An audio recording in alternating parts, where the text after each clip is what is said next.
The courtroom was quiet that morning, filled with the low hum of nervous whispers and the sharp echo of shoes against the tiled floor. Sunlight filtered through the high windows, catching the dust in the air, a strange calm before the storm.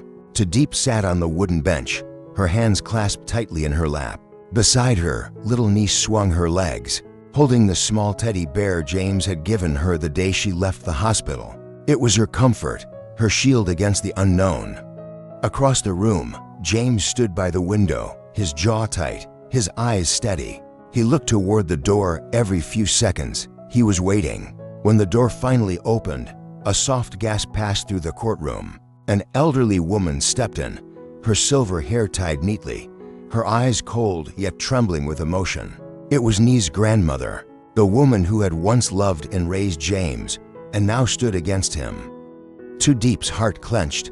She had always respected the older woman, even feared her a little, the kind of woman whose presence could silence a room. Yet today, the silence was filled with grief, not authority. Nie didn't understand what was happening. She turned to Tu Diep, her innocent eyes searching for answers. "Mom, are we in trouble?" she whispered.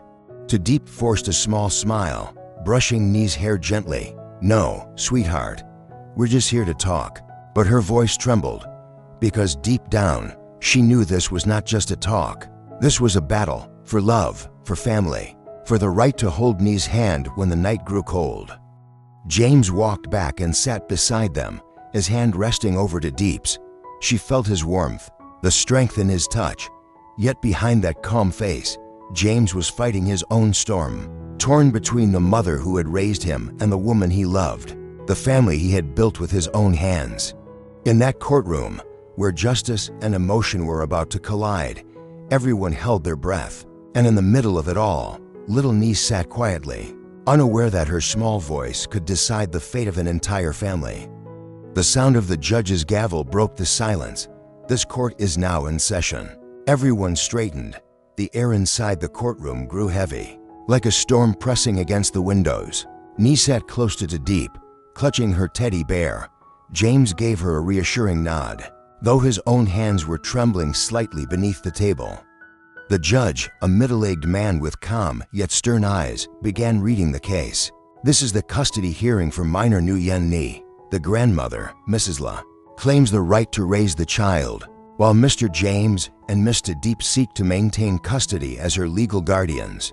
The words sounded cold, mechanical, but to James and Tu Diep, every syllable cut deep. Mrs. Datla stood slowly, her cane tapping against the floor. "Your Honor," she said, her voice surprisingly strong, "I raised James, and I loved him as my own son.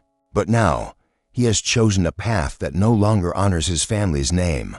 My granddaughter deserves stability, tradition, and a home that teaches her who she is. I do not hate Tu Diep, but I cannot allow my great-granddaughter to grow up lost." The courtroom murmured. Tu Diep lowered her head, tears forming in her eyes. Every word hit her heart, not out of anger, but pain. She understood the grandmother's fear. When it was his turn, James stood. His tall frame seemed unshaken, but his eyes glistened with restrained emotion. "Your Honor," he began softly, "I respect my mother more than anyone in this world. But love cannot be measured by blood alone. Tu Diep and I have taken care of Nie since the day she fell sick. We were the ones by her side in the hospital, the ones she called for in her sleep. We may not be perfect parents, but we love her with everything we have." The judge listened silently, taking notes. Tu Diep finally lifted her head, her voice barely above a whisper as she added, "All we want is to give Nie a home where she feels safe, where she can smile every day." Mrs. La turned her gaze toward them, fierce, yet wounded. "And what about family, Diep?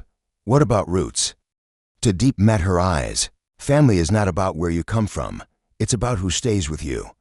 A hush fell over the courtroom. Even the judge paused, looking at the small child sitting between them, a symbol of both love and loss. As the hearing continued, evidence was read, testimonies presented. But the real trial was not in the law, it was in their hearts. And soon, everyone realized that the one voice that truly mattered had yet to speak. The courtroom fell silent as the judge looked down at the little girl sitting in the front row. Nee, he said gently, everyone here loves you very much. But today, we need to hear what you want. Do you understand? Nee nodded quietly, her small hands gripping the edge of her chair. Her big brown eyes shimmered with confusion and sadness. She looked to Tu Diep, who gave her an encouraging smile. Though her own eyes were wet with tears, James placed a hand on Nee's shoulder, whispering softly, "Just say what your heart feels, sweetheart." The girl stood up slowly.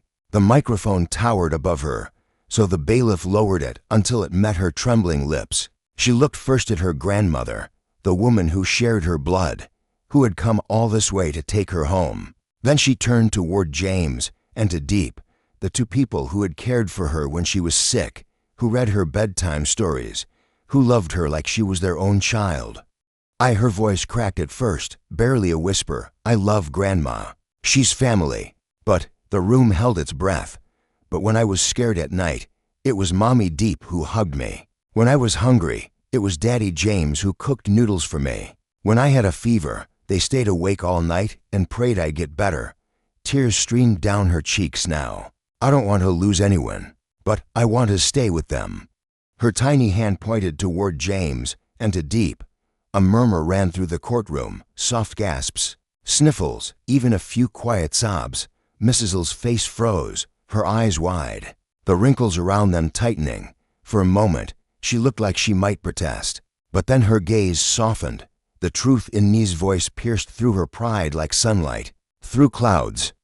The judge's pen paused midair. He watched the three of them, the trembling child, the weeping woman, the silent grandmother, and nodded slowly. "Thank you, Nee," he said gently. "You've spoken with more courage and love than most adults ever could." Nee ran back to Tu Diep, who caught her in her arms, sobbing quietly into her hair. James's eyes glistened as he wrapped them both in his embrace. Across the room, Mrs. La turned away, pulling a handkerchief from her sleeve. "She's grown up strong," she whispered to herself, just like her mother. And for the first time in years, her voice trembled, not with anger, but with something softer, something that sounded almost like forgiveness. The sound of the gavel echoed softly across the courtroom. The judge looked around the silent room, then spoke in a calm, measured voice. "After hearing all testimonies and the wishes of the child, the court grants custody of Nee to James and Tu Diep. Mrs. La will have full visitation rights and is encouraged to remain a part of Nee's life." For a moment, no one moved. Then, like a fragile thread breaking, Tu Diep let out a trembling sob of relief. She turned to James, who wrapped his arms around her tightly. Nee clung to both of them, her little face buried against Tu Diep's chest. The weight of months of fear and uncertainty finally melted into tears of joy. Across the room, Mrs. La sat quietly, her expression unreadable.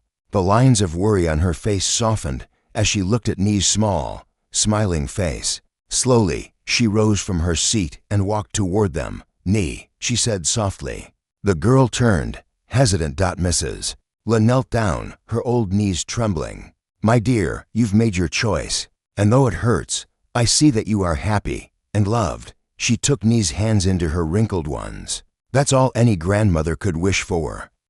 Nee threw her arms around her grandmother, whispering, "I still love you, Grandma." Mrs. La smiled through her tears. "I know, child, and I'll always be here for you." James stepped forward and bowed his head respectfully. "Thank you, Mrs. La. You'll always have a place in our home." The old woman nodded, her eyes glistening. "Take good care of her, James, and of Diep. You both remind me that love doesn't need blood. It just needs a heart."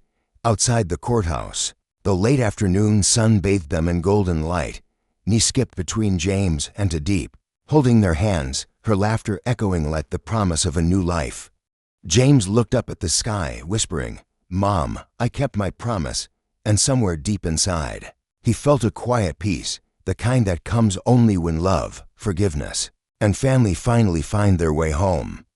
Life is filled with choices that test the heart more than the mind, and the story of Nee, James, and Tu Diep is a reminder of how love and compassion can heal even the deepest wounds. The confrontation at the trial was not just about legal custody. It was about belonging, truth, and the courage to choose love over pride. Ni's decision to stay with James and Tu Diep was a reflection of innocence guided by emotion rather than obligation. She did not choose wealth or comfort, she chose warmth, care, and the sincerity she felt in their presence. Through her eyes, we learn that family is not only defined by blood, but by the bond that grows from kindness and sacrifice. A grandmother's love, though firm and traditional, ultimately gave way to understanding, showing that true love means letting go when it is time. James and Tu Diep's journey reminds us that family is something we build, protect, and nurture with patience. They faced judgment, separation, and fear, yet their belief in one another never faltered. Their love became an anchor, not only for themselves, but for a little girl who needed a home. It was love that gave them strength to stand before the court, and forgiveness that allowed them to embrace Mrs. afterward, despite her earlier opposition.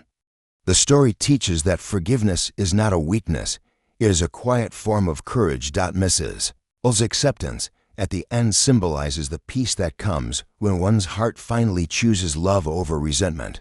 Life will always offer us moments where we must decide between holding on to anger or opening our arms to compassion, and the path of forgiveness, though harder, always leads to healing.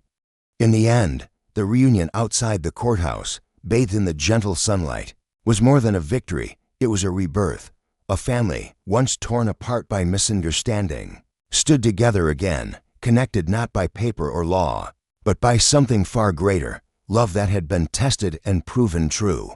This story reminds us all, when we choose empathy over judgment, understanding over pride, and love over fear, we not only change others' lives, we also free our own hearts.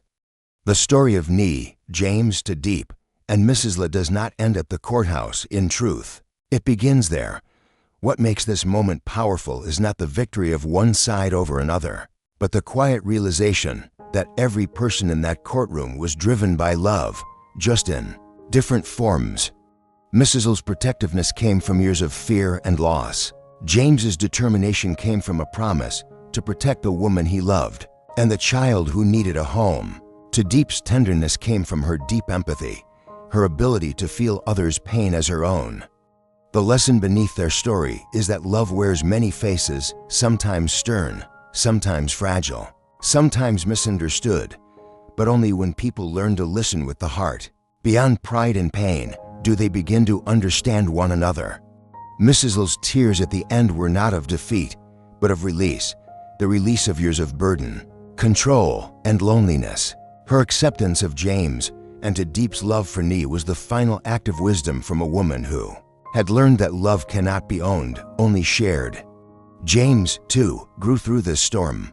He learned that being strong does not mean standing above others, but standing beside them. His promise, "I will protect her for the rest of my life," was no longer a vow born of responsibility alone, but of understanding what true protection meant, giving Ni and Tu Diep the freedom to live, dream, and love without fear.